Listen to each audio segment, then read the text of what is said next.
अध्याय 20। एल्डर मार्कसन अचंभित लग रहे थे। वह बोल नहीं पा रहा था, लड़खड़ा रहा था। चलो, मैंने संकेत दिया।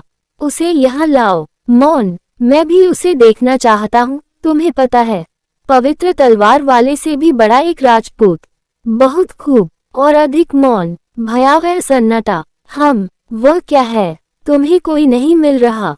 मैंने ताना मारा। पवित्र तलवार के साथ एक राजपूत मंदिर का एक अनोखा अस्तित्व था। ये स्पष्ट था, विशेष रूप से इस तथ्य पर विचार करते हुए कि पहला राजपूत एक संत था। यदि पवित्र तलवार ने सबसे खराब शूरवीर को चुना, तो वही शूरवीर अगले दिन फसल का मलाईदार बन जाएगा। बुजुर्ग कांप रहा था। यह नहीं, इसका कोई मतलब नहीं है, उसने हौंफते हुए कहा। उसके पास पवित्र तलवार कैसे है?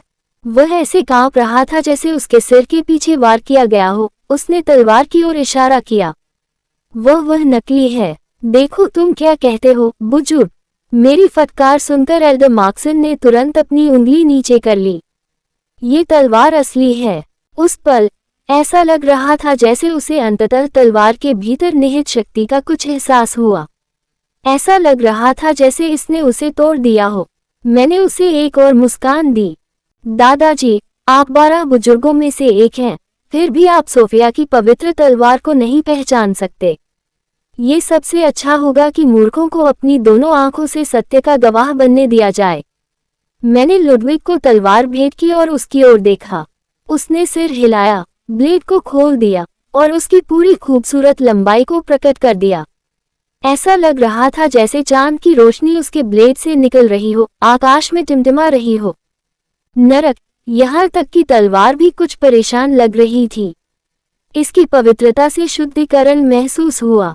हालांकि ये प्रभाव शायद बुजुर्गों पर और भी अधिक प्रमुख था। ये नहीं, इसका कोई मतलब नहीं है। क्या आप कह रहे हैं कि यह असली चीज है? वह शायद इनकार कर रहा था।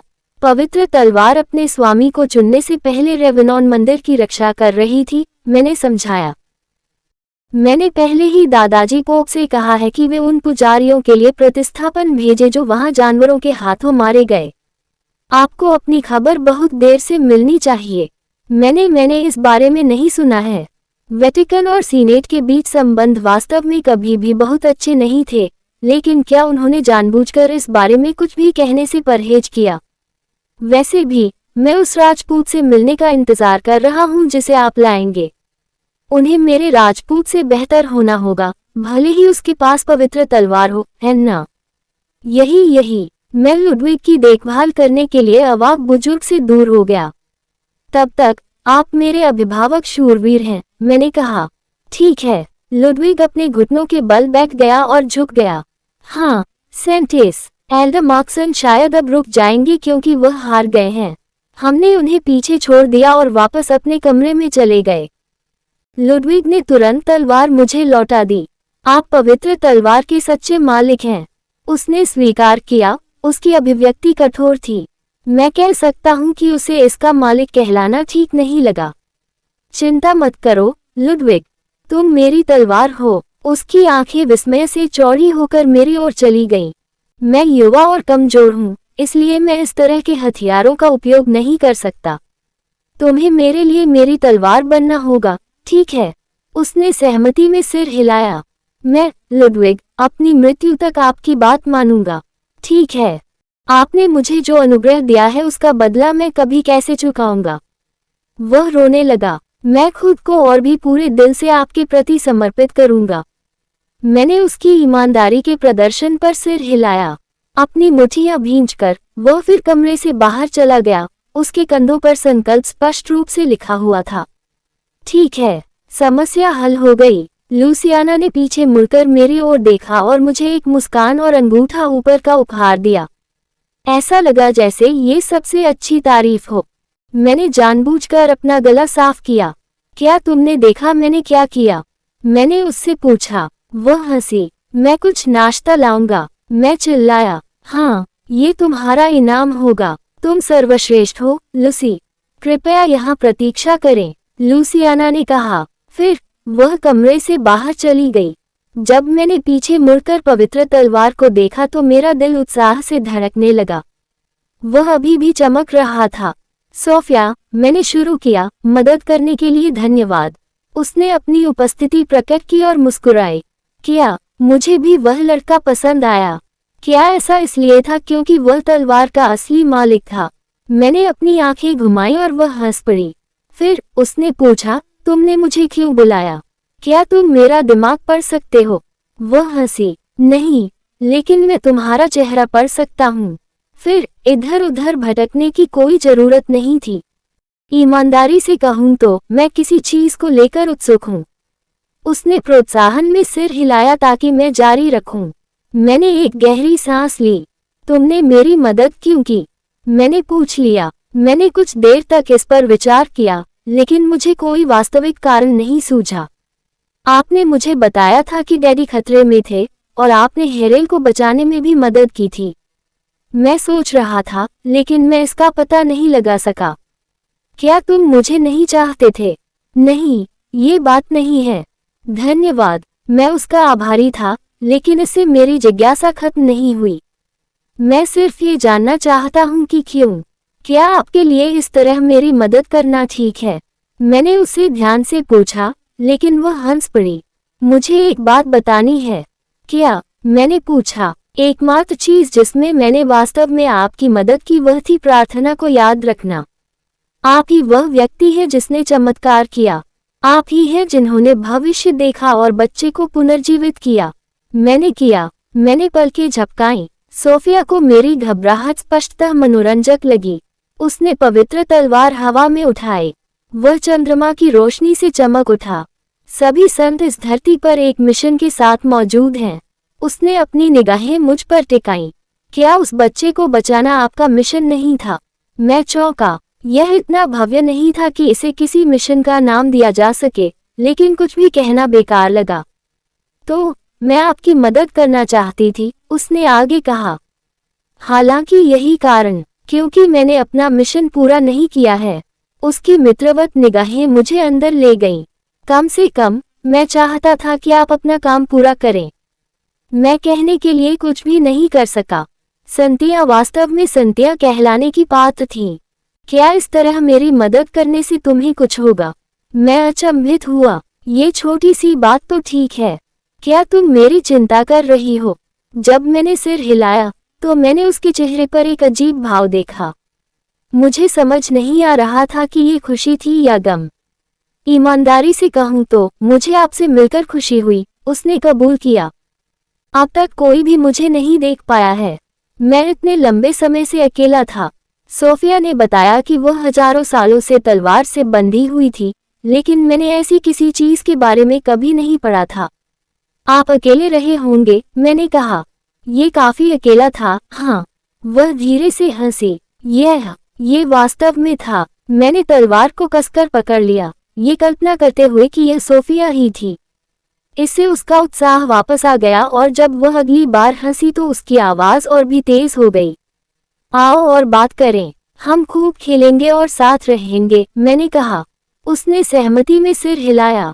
मुझे लगता है कि मुझे पता है कि पवित्र तलवार ने आपको अपने स्वामी के रूप में क्यों चुना। मैंने पूछताछ करते हुए अपना सिर झुकाया। उसकी आवाज रहस्यमय, चिढ़ाने वाली खुशी से भरी हुई थी। क्या चल रहा था? आपको क्या लगता है कि उसने मुझे क्यों चुना? उसके हाव भाव से ऐसा लग रहा था मानो वह सवाल कर रही हो कि मुझे अब भी क्यों नहीं पता। तो क्या हुआ अगर मैंने नहीं किया? मैं चिल्लाया। वह हंसी। सोचो कि इसे क्यों बनाया गया। कैस? तलवारें क्यों बनाई जाती हैं? कैस की प्रतिक्रिया ठंडी थी। उसकी अभिव्यक्ति से ऐसा लग रहा था जैसे वह पूछ रही हो कि मैं यहाँ क्यों ऐसे अजीब सवाल पूछ रहा हूँ। मुझे ऐसा लगा जैसे मैं उनके विचारों को पढ़ सकता हूँ। मैंने उनसे बात करने के लिए अपने व्यस्त कार्यक्रम से समय निकाला था, लेकिन उनकी प्रतिक्रिया पानी की ठंडी बाल्टी की तरह ही ग्रहणशील थी। हालांकि वह मुझे खो जाने के लिए नहीं कह रहा था। वह बच्चा जो मुझे ऐसे देखता था मानो मैं कोई बड़ा हूँ, अब मुझे अपने पास बैठने दे रहा था। ये ईमानदारी से अच्छी प्रगति थी, इसलिए इससे मुझे थोड़ी खुशी हुई। थोड़ी देर बाद आखिरकार कैस ने अपना मुंह खोला। मारने के लिए, उसने कहा। मैंने असमंजस में अपना सिर झुका लिया और कैस ने मुझे फिर से अनदेखा करते हुए दूसरी ओर देखा। पहले तो मुझे ये समझ नहीं आया, जैसे वह क्या बात कर रहा था। ओह, आखिरकार उसने मेरे प्रश्न का उत्तर दे दिया था। मैं भूल गया क्योंकि मुझे लगा कि वह मुझे पूरी तरह से नजरअंदाज कर देगा, लेकिन उसने ऐसा नहीं किया। कैस, मैंने खुशी से फोन किया, खुशी से उसे गले लगाने के लिए दौड़ी। उतर जाओ, उसने दूर हटने की कोशिश करते हुए कहा, लेकिन अगर वह असहज था तो मुझे इसकी परवाह नहीं थी। अंततः आप मेरे प्रति खुल रहे हैं। मुझे और मेरे पिता की संयुक्त खुशी के लिए उन्हें खुश रखना जरूरी था। मैंने सोचा कि यह कठिन होता, लेकिन इस घटनाक्रम से मेरी उम्मीदें बढ़ गईं। मैं कड़ी मेहनत करूंगा। क्या? कैस भ्रमित लग रहा था। फिर उसने मुंह बना लिया।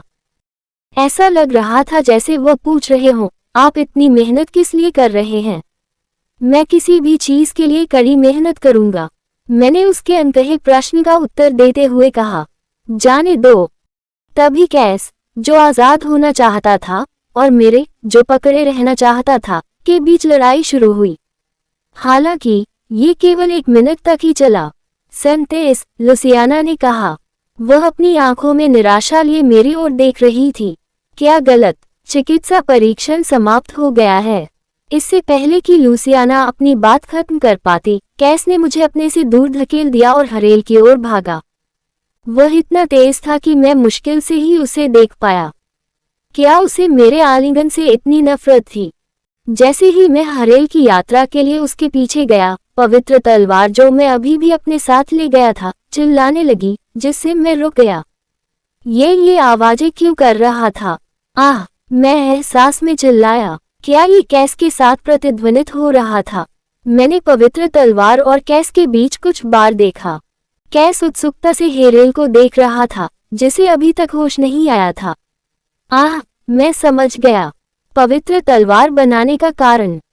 हत्या के बारे में काय का जवाब पूरी तरह गलत नहीं था, लेकिन एक और कारण भी मौजूद था।